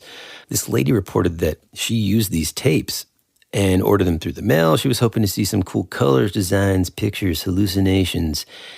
And when she listened to the tape, she was transported, but what she saw was monsters and ugly things, she said. What? She was terrified. Even dedicated paranormalists seem to be pulling back. So there's this book called The Astral Journey, and the author is a guy named Herbert Greenhouse. And he interviewed a bunch of experimenters and delved into the practice's history. He detailed the process of separating from one's body, and he said that the astral body generally feels light, weightless, yada, yada, yada. But sometimes that separation, right? When you can, quote unquote, physically feel being separated from your body, that people reported it creating initially fear. But then it becomes more of like a thrill to that experimenter. And soon the experimenter is usually potentially reluctant to go back to his physical body. We talked about this when we talked about waking up. You were in this dream world. You wake up, you're kind of depressed because the dream world was just like this fantastic thing, and you're back in the real world and you're like, oh, or carrying those emotions back to the real world. You know what I'm saying? Yeah. That stuff is so scary to me, man. Yeah, me too, dude. And it kind of reminds me of Inception in a way. Like people will just get stuck in that dream world, not wanting to ever come back. You can think about it in terms of, I think, what is that movie? It's like, it's not replacements or anything like that. No, Flatliners? No. Which that's kind of this. That is a great movie. No, I'm talking about, it's nothing to do with this. It's more like there are these, it's got Bruce Willis and, it's a near future movie where replicants or something like that, people are able to pass their consciousness into like a cyborg or something. Are you talking about, what is it called? Altered carbon?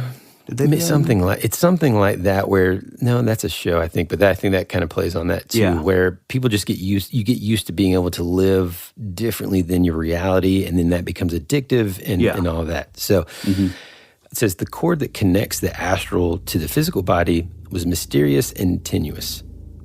He says that fear, excessive noise, or some other disturbance can cause the double to slam back into the physical body with an unpleasant shock effect, and thus it's better to return slowly. He said that he found that some journeys even took a very wrong turn. In those cases, experimenters' astral forms could end up feeling stuck in an unearthly, this is a quote here, in an unearthly misty atmosphere with unpleasant and frequently threatening entities. He called it the Hades environment. Wow. I mean, now you're getting into... Dude, this is what I'm saying. We started this conversation off thinking, well, you know, the governments are trying to spy on each other, and that's the origin of all this. But now we're talking about monsters. Yeah. And this kind of... It kind of reminds me of, and I've yet to... This is kind of a super deep kind of thing, and it's really difficult to find anything on it. But there's this sort of urban legend that kind of came out years ago where this guy said that his dad was in Vietnam, and he was in charge of this unit that were testing out these like infrared goggles. Have you heard about this? Doesn't ring a bell. Well, these specific infrared goggles were like doing something about like utilizing like this red frequency band in like what it would allow you to see. And so like they were like in their helicopters or whatever, and they would claim that like every single person within the unit or like platoon or whatever the group was, they would try these infrared goggles on, and they were seeing these flying like monster demons all around the helicopter. And they would even try to like shoot at them in the air. This was like, off in Vietnam, and every single one that tried it, it just absolutely like made them flip out. And so I guess shortly after they like recalled them, and then they swapped out that frequency band. So it reminds me of that, of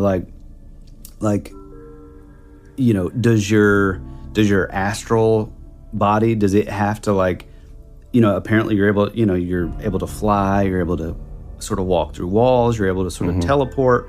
So maybe those limitations on our bodies, like only being able to, it's a big callback, but like being able to only see this small band of frequencies in our vision, maybe that doesn't apply to that right. body, Yeah.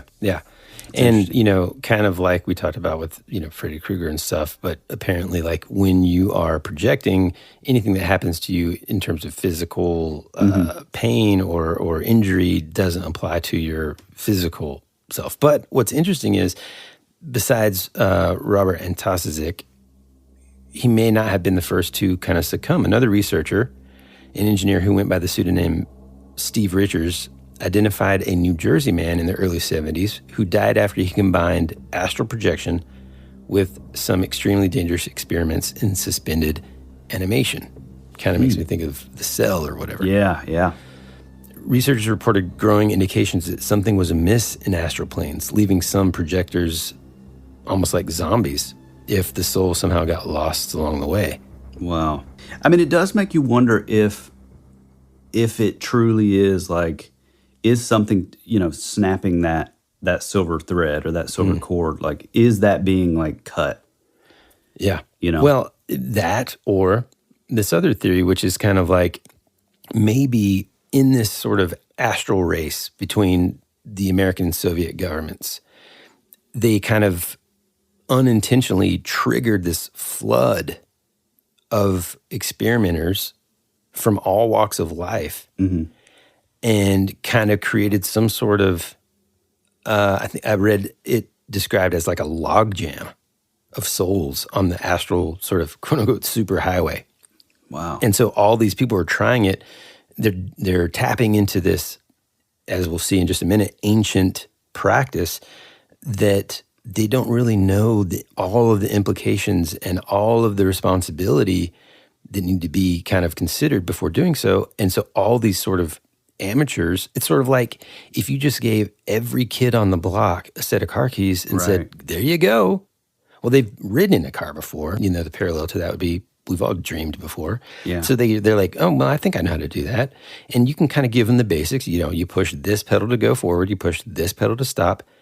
Some people can probably get it down. Some people would probably make it back home. A lot of them would crash and F stuff up, right? Yeah, for sure. And so a bunch of people started to come out and say like, oh man, this is, I don't know, I've had other people I've heard have had a similar situation and stuff. And so this social worker in Hawaii who had been teaching workshops and stuff described multiple zones in astral travel. And so I'm just going to, A is basically your earthly existence, and I'm not sure where the letters kind of fall into everything, but D being the equivalent of like sort of deep space. And then zone C was kind of like a limbo between barriers where trapped souls could never go back or forward. To parapsychologists and true believer scientists, their deepest fears are basically being realized here. Again, there's this sort of logjam of travelers being sort of tossed around and misdirected and thrust into what that greenhouse author identified as this Hades environment, where these pathways in the astral planes were being accessed. And we're talking about reaches of existence where potentially these evil entities had lurked. I mean, when I think about it too, it's like maybe it's an evil entity, maybe it's someone that was trapped thousands of years ago. Wow. You know? Man, that's crazy. And here's, dude, man, and I know I keep saying this, but it's just like one thing after another where I'm like, yes, this is incredible. It just keeps getting more incredible to me. So when Antosizic's story kind of came out about him hearing a woman beckoning to him, it started to be sort of, well, more people were like, well, that's not unique. Similar voices were allegedly being heard by others. Astral researchers, kind of steeped in this practice's long backstory, recognized the telltale signs of a particular figure. Oh, man. The ancient female demoness was known to the Egyptians as Amut, or the destroyer of souls. Whoa.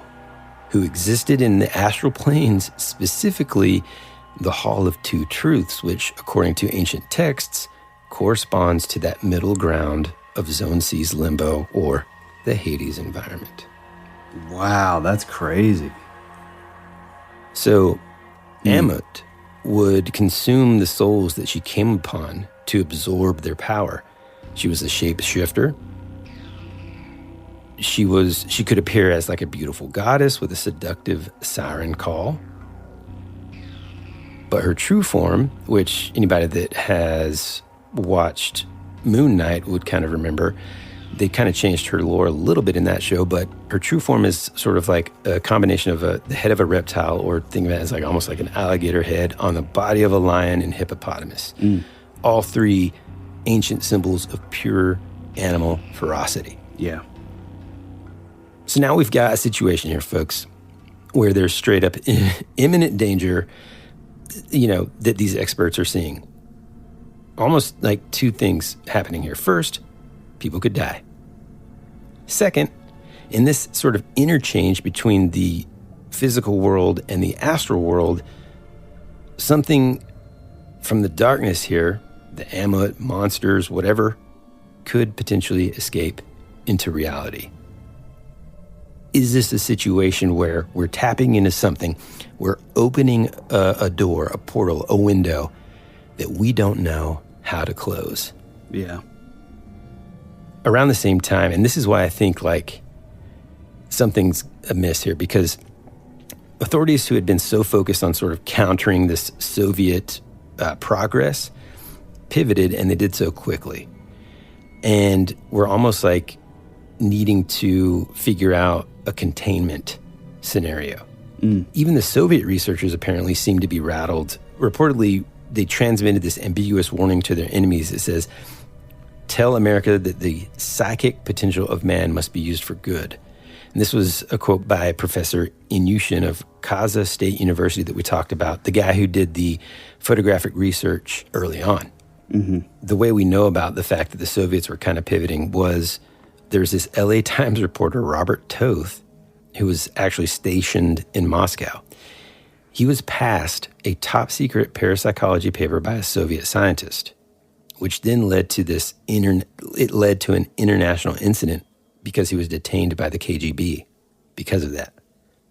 So he passes along this word that's like, look, man, the Soviets are spooked by this. Something's going on. Simultaneously, we've got this kid who passed away in his house going after this female voice that he heard. Is it this ancient Egyptian goddess, or demoness, I should say? Wait, what did you say this guy's name was? Antazizik. No, like the Toth guy. Yeah, Robert Toth. So that's interesting because Thoth was the god of the moon in Egyptian mythology. Whoa. And like the messenger god. What? Yeah. No way, dude. I swear. Here, hold on, let me look it up. They're all watching us now, man. They sure are, pal. Yeah, god of the moon, mathematics, sacred text, the magic messenger, and recorder of the deities, master of knowledge. Weird. Yeah. Synchronicity, but also just weird. Yeah. I mean, you just said Moon Knight. And yeah, I know. The U.S. government at this point is like continuing to monitor astral experiments and all this, such as Dr. Bernard and Edward Pullman, but they started to run into obstacles here. Bernard had lost his position at his lab. Now, this is, again, it gets weird, man. The government's top astral projector, Pat Price, the guy that I talked about earlier, who, along with Ingo Swann. And another guy named Peter Targ. Did I say his name right? What? Ingo? Yeah, Ingo Swann, yeah. Okay, Ringo Starr. Pat Price died mysteriously after going in and out of a state of sleep 6 weeks after Robert Antazizik died. Whoa, what? Yeah. I didn't know that. Mm-hmm.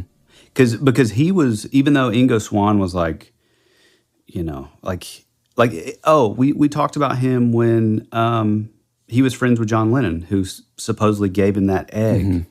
That's right. He was like a bit, you know, you would see him on all the late shows. He would bend spoons and... Yeah, you're talking about Ingo Swann. Ingo Swann, yeah. Yeah. But in actuality, in the SRI program, Pat Price was actually known to be like the better he was the best of all of them, yeah.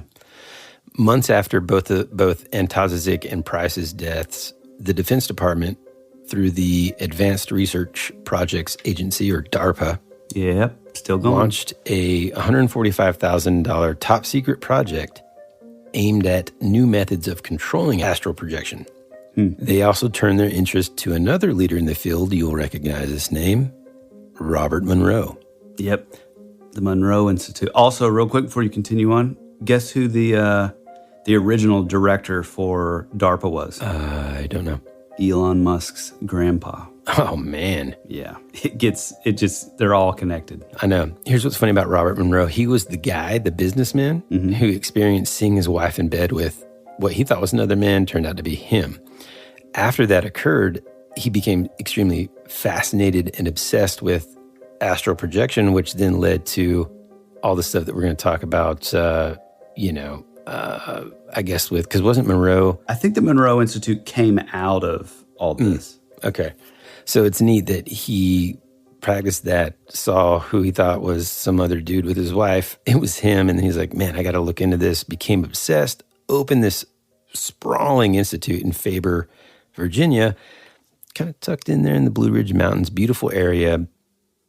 And founded the Monroe Institute or whatever. Yeah. And detailed hundreds of accounts of astral journeys, just even of his own.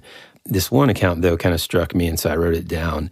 He described in one instance where he reached behind his head. Now tell me, Tyler, if this reminds you of anything, but listener, I think you're gonna see the same thing that I saw when I read this. He describes reaching behind his head, and he felt something extending from his back between his shoulder blades. Mm-hmm. He said, it felt exactly like the spread out roots of a tree radiating from the basic trunk. It was the silver cord. Yeah. He said that broken, accidentally or not, it could cause death. Now, what does that remind you of? I mean, kind of like The Matrix. The Matrix. Yeah. There it is, man. Yep. Oh, this stuff is just getting wild. Okay. I know. So again, Monroe goes all in. He starts working with the U.S. Army Intelligence and Security Command, or INSCOM, according to the declassified C.I.A. document that will be on our Patreon after we release this episode, they wanted to test what was called, or what he called Monroe. In fact, this is where the tie-in is for Stargate, Project Stargate. Yeah. They wanted to test out his process that he called the hemi-sync process. Which, by the way, my buddy Jesse, our pal Jesse Phillips, he is the one who told me about this. And you can still find this stuff online. It has to do with like sound, like different binaural stuff. Yeah. So it's basically the definition of the hemi-sync process is essentially when you are literally synchronizing both hemispheres of your brain. And there is a way that they describe where you're using a binaural. This is a very simplified explanation, and it's probably about 70% accurate, so just bear with me here. We'll talk about this in greater detail when we talk about Project Stargate, but the gist is this. You hear one sound at a certain frequency in one ear. Then you hear another sound in the other ear, in the opposite ear, of a different frequency. And then in between, essentially, there is a rhythm or beat that happens because of those opposing frequencies that sort of quote-unquote clicks and syncs those hemispheres, and it's wild stuff. So that is what the practice of being able to do that is what then enables you to do things like remote viewing and that kind of thing. Dude, one of the things that this just reminded me of, and it may have nothing to do with this, but it is kind of fascinating. So a lot of the astral travel stuff can be related to, like what he said, like yogis and like the belief like you're activating like certain chakras, but then also like the Tibetan monks. Well, the cool thing is about them is they've been known to create, which as far as I know, no one else can like do this. It's something that's very specific with like your master monks, but they're able to create like polytones with their voice. So they're able to like physically create two tones, two like different keys with their vocal cords. So I wonder if, it's like that, like, it's like that chanting, like kind of thing. I wonder if that's what's activating. It's doing the same thing as Yep. this. Because what I read just briefly on the hemi-sync, there is like a tone that you have to admit to, I forget what they call it, like tune. Again, it sounds more sort of new agey. When you start diving into the science behind those hemispheres and those waves and sound and all that, it's fascinating to say the least. Anyway, because of this, they wanted to test the ability. They felt like they were getting closer to being able to sending astral travelers with purpose and mission, and rather than them just like sort of entering into this plane and just sort of like observing it, at this point they're really, really focusing in on, having a purpose, having a mission, and that kind of thing. They had sort of a what would you call it, like a group of reliable travelers, even though, Pat Price had died at this point. They had his quote-unquote co-pilot, Ingo Swann, and Robert Monroe, and... Was Peter Targ still part of this? They didn't mention him because, again, I didn't really dive into the Project Stargate stuff. Right. Well, and I know that a lot of these, even on these like unreleased documents, a lot of these, like the names are still, they're just like code, like numbers. Yeah. So, and an interesting point is that they kind of gathered these folks because to them, they felt like these folks had enough skill, enough practice, enough experience to kind of be able to go in, make observations, elude any threatening entities, and return safely to then, make a report. An interesting thing here, the papyrus scrolls that detail a supposed encounter with Amut were housed in a British museum. Egyptologists were sometimes activated on site by the CIA and MI5 to comb through the hieroglyphics. Wow. It's starting to make me feel like, is there something in the astral sphere that's trying to come through from the other side? After these messages, we'll be right back. America's future can be determined by our dreams and our visions. It was very intense, bright light. For over 200 years, there have been reports of giant man-like creatures. From another dimension, another world, I don't know. The most intriguing mystery on the North American continent. This is Joshua Cutchin, and you're at my home for weirdness. That would be rad.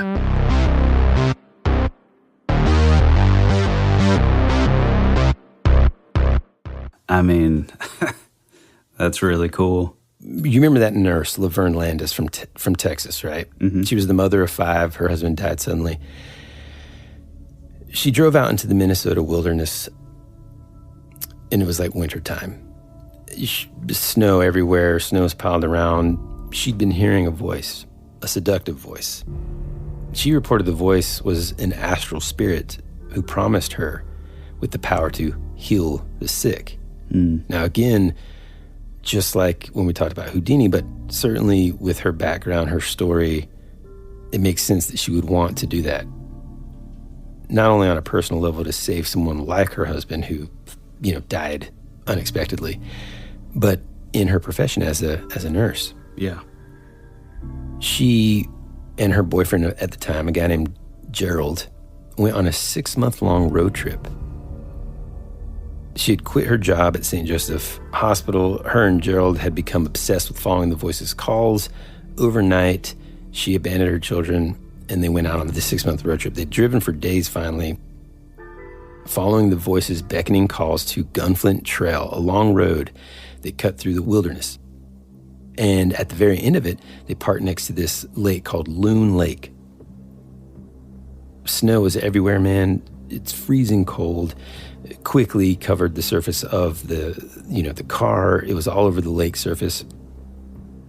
And they sat there waiting in the car for a month. Sheriff deputies had even noticed the car and approached them. And when they did, they said that they were researching hyperthermia for a university thesis. Now, these deputies were kind of confused and were just like, well, I mean, they're not breaking any law. And they're just like weirdo hippies, right? They died, didn't they? Just wait. So Gerald basically was kind of getting fed up. And he just look, he said, we've got to go. And she says, we've got to stay here. They're going to be here. I know it. I can feel it. They're almost here. And, he pleaded with her. And then all of a sudden he said that in her eyes, she just looked distant, almost empty, as if her spirit had left her body and drifted away. Wow. And then one morning, on the main road through town, this guy driving in a construction truck noticed a man who looked like a living nightmare, basically, crawling through knee-deep snow. It was Gerald. Confused, sick, gaunt. Wow. And he told the construction worker that Laverne desperately needed help. He led them over there, and, of course, she had passed away. Now, this was in 1982, and it's interesting because if you look up in the archives of this news article, the headline reads, "Woman freezes to death in UFO vigil." And it's interesting because in the news, they reported it as her waiting for UFOs. However, in most of her accounts and stuff, she never mentions UFOs. So I wonder if this is one of those things where they're trying to be like, well, we don't want to mention astral projection because then, you know what I mean? Yeah, of course. They just, that's a common thing. I mean, it's the same, sort of game plan as, creating terms like conspiracy theorists. Because the second they throw that out, half your population is going to be like, oh, they're a fruitcake. Yep. Around that same time, we're now leading into a time period where the government programs that had anything to do with astral projection go dark. There's not really any more leaks. There's not really any more real strong sort of government-funded, at least publicly, studies. It's almost as if like the press attention to astral projection just dried up, kind of winding down a little bit. It's interesting because authorities kind of pulled a U-turn about reporting Robert Antozic's death cause. Initially they tested him for everything, right? I said that all of his vitals, his organ systems, everything was in great order. They couldn't figure out what could have caused it. Well, later they pulled this U-turn and basically said, oh, he actually died of a cocaine overdose. Oh, yeah. We just discovered it. Never drank, didn't do any drugs, barely even ate ice cream, apparently. Wow. So all this stuff started to disappear.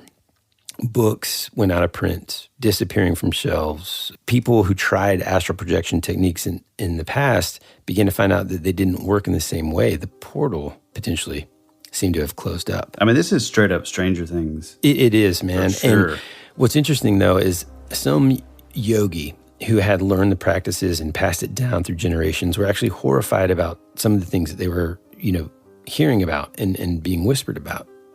People had talked about victims in the astral planes being manipulated, stalked, hunted down. Those that were steeped in these traditions of astral projection knew that if any entity of darkness had been released, the fugitive presence could take any number of forms, an ultimate chameleon, and may never be able to be undone. Now, I'm going to close it out with this, man. And this is a fact that I did not know, which is nuts because, I'm kind of fascinated by this true crime stuff. Mm-hmm.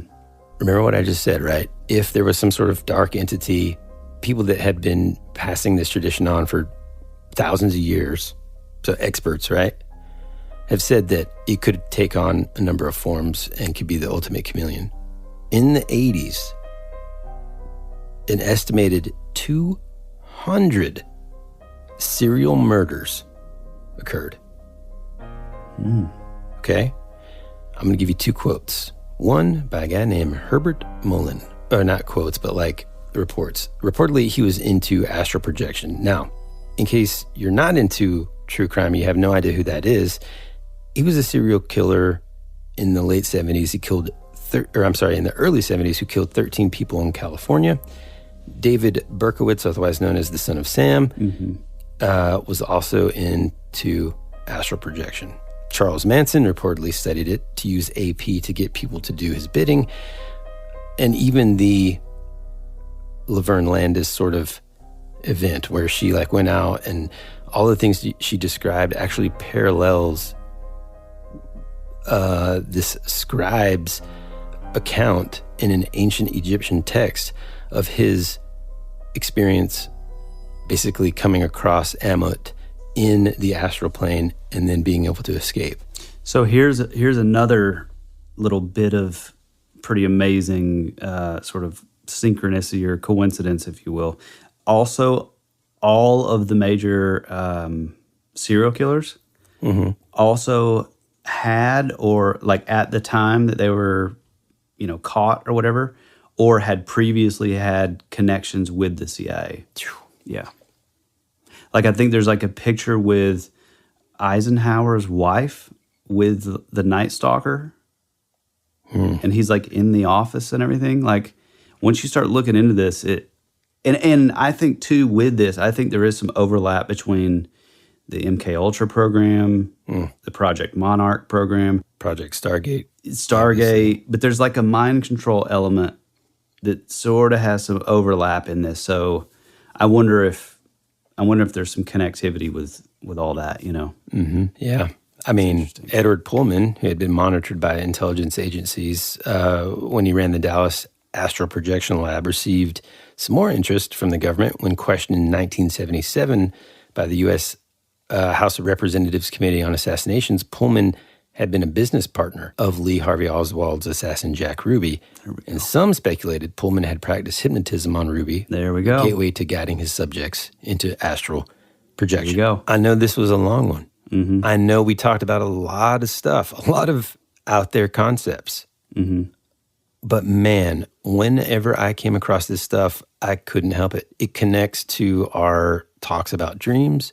It connects to what we're going to dive into in the future with, other projects, things that have happened, things that have been experimented and worked on and funded by the taxpayer. Yeah. Wild stuff, man. One little thing before we close out, and it's a little tidbit with, on this topic. that has always been like one of my favorite things. So we'll sort of work backwards. So there was a law passed, and I think it was in the 90s or maybe late 80s, where if you were a government official and you were publicly given a gift, well, in the 90s or the late 80s, it was basically mandated that you could not accept a gift, right? Right. But up until that point, if you were given some sort of gift, say somebody's like, hey, here's a gold bar, here's, whatever like things that you would be given, say your, international like bureaucracy and stuff. If you received anything, they would put it in a supply, like storage room until you were out of office. Well, the cool thing about this is it was actually given up in sort of previously unreleased documents from the Soviet Union, that the reason they did that is because what these sort of psychic spies or third eye spies, as they were called back in the day, what they would do is say I'm in the Soviet Union and an American comes in. Well, I have an item. Say I have a gold bar and I'm a remote viewer or like a, quote unquote, like mind reader, whatever. Mm-hmm. I would become like attuned or accustomed to this item, right? Mm-hmm. And so then I give it to this bureaucrat who takes it back home, puts it up in his house in Virginia. I can locate him twice as easy now because I know where this item is. It's giving off a signal in the astral plane, so I can go right to him at any time and spy on him. I mean, just Dungeons and Dragons. Yeah, I mean, it is kind of like Dungeons and Dragons. But I thought that was so cool that it got to the point where it became an official protocol or law that, like, if you did receive something, they had to keep it off. Oh, and it was like off location in like a storage facility until you were out of office. I think that's really cool. That's super cool. I'm going to end it with this. This is straight from the CIA document, which, by the way, was declassified September 10th, 2003. So, 20 years ago. Yep. But the original date was like 9th of June, 1983. Mm-hmm. This study is certainly not designed to be the last word on the subject. But I hope that the validity of its basic structure and of the fundamental concepts upon which it is based will make it a useful guide for other USA INSCOM personnel who are required to take the Gateway training or work with Gateway materials. Signed, Wayne M. McConnell, LTC MI Commander. Man. Incredible, man. Man, dude, that's amazing. Well, if you would like to find us, head on over to Instagram, leave us a message, drop a comment to us, tell us how much you like the show. We're overjoyed when we get these. We got one recently it just kind of blew my mind. Any kind of interaction with you guys is always a bonus for us. If you want to tell us an urban legend in your area, a local legend, a cryptid thing, maybe a paranormal encounter, feel free to drop us a DM on Instagram or head on over to thatwouldberadpod@gmail.com. If you would like to tell it in your own voice and hopefully we put some sound design to it and make it sound spooky and cool, possibly for Halloween, our October Spooktacular. We'd love to have it. You can do that over at thatwouldberadpodcast.com on our website. There you can also, go to a multitude of platforms to listen to the show. While you're doing that, leave us a 5-star review. Go tell a single friend about the show, that weird friend at your local Blockbuster. I'm sure he or she would absolutely love it too. It means the world to us. It does a lot for us, especially leaving those 5-star reviews. It helps trigger that algorithm in our favor. If you want more of what you love here on the free feed, head on over to our Patreon, The Rabbit Trail, where it's a little looser, it's a little goosier, and it's, like I said, it's more of what you love. Yeah. It's also a good archive of all the top secret information that we were able to get our hands on that you can too. That's true, man. That is absolutely true. You've probably already listened to this, but it was this past Saturday was Batman Day. So I hope you all went to your local comic shop and picked up some Batman stuff, specifically The Gargoyle of Gotham by Raphael Grandpa. It's incredible. Yeah. And if you haven't got it yet and it's past Batman Day, after the show, go get it. I guess that's about it. You got anything else, Wood? I think that's it, man. All right, pal. Well, we love you. We appreciate you. And as always, be rad. That's the way it goes.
Clouds in a time where I just needed some sunshine. You were already dead before you became a ghost. You always said our future would be a parade of flowers, but now all that's left is a single rose. That's the way it goes.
Granted. Hello, my friend. Hello, my friend. Oh my gosh, dude! Have you seen that? Have you seen that meme where it's like, it's like some lady and she's like, me trying to tell my kids it's time to, rushing them out the door for school or whatever, and then it cuts to like that scene of Michael Scott doing, shut it. No. Shut it. Oh my god, dude. It's so true and so funny. Yeah, that's definitely pretty accurate. Hey! I'm getting a little tired of this. You volunteered, didn't you? We're paying you, aren't we? Yeah, but I didn't know you were going to be giving me electric shocks. What are you trying to prove here anyway? I'm studying the effect of negative reinforcement on ESP ability. The effect? I'll tell you what the effect is. It's pissing me off. Well, then maybe my theory is correct. You can keep the $5. I've had it. I will, mister.